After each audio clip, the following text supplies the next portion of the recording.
Hi, my name is John Lange, and I have my phone here not because I didn't have paper to write my notes, but because I'm checking Twitter responses while I go.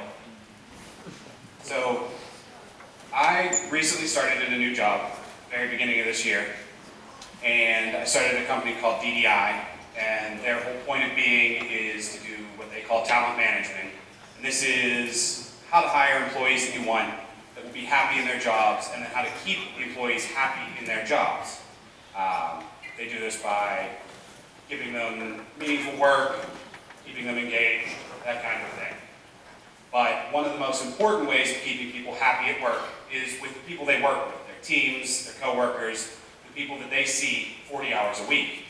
And DDI has developed a way, basically in their culture, where they keep people working together and without a whole lot of fighting. There are disagreements, there are ways of not working together great, but they have what they call their key principles to keep people working together at least as smoothly as they can. They're up here with maintaining and enhancing self-esteem.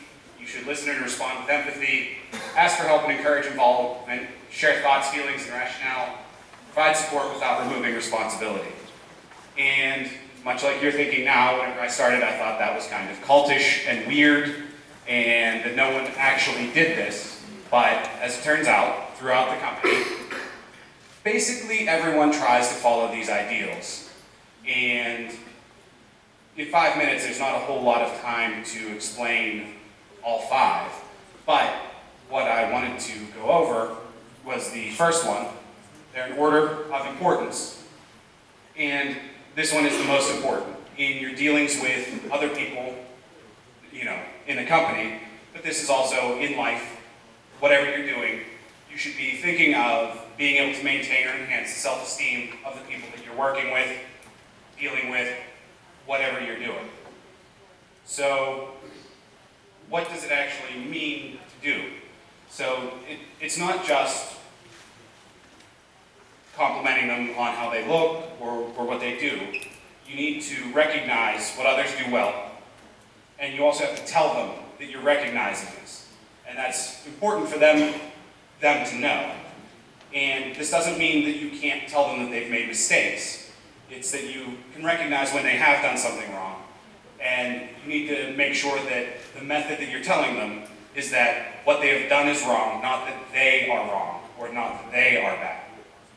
So, some examples of sort of what not to do would be, say, Bill, your hair is awesome, but you are a god-awful programmer. It's not really going to make him feel great. Whereas you could say something like, Sarah, I know you normally do this very well, but today you checked in code and it destroyed the build. That is not okay. So, in that manner, Sarah knows that, hey, you recognize that I normally do this right, but today I made a mistake. This is, I feel, more important than just doing it work with what many people have talked about online, with things like, well, actually, for instance. This is a way of, the well actually is a way of bumping yourself up compared to other people. Whereas if you're thinking about maintaining other people's esteem, then you are able to help bump them up, which in return will make you feel better, make you do better. And the reason I wanted to talk about this is I feel like there are a lot of talks that you watch and you say, oh, that's an interesting thing, I'm going to look this up at home, I'm going to learn about this separately, I'm going to go do something later on, which requires a lot of learning, whereas this is something that you can just start doing right now. And it's very hard to do at first. It's very hard to remember at first, you're going to mess up a lot, but if it's something that you do in your interactions on Twitter, on your interactions within, Stack Overflow, anywhere where you are able to recognize what other people do well, then it can really help you. And the requirements of this is that it must be relevant to what they're doing. It must be relevant to what you're talking about. Telling someone they have great hair but can't program, the hair doesn't have much to do with their programming. The other is it has to be sincere.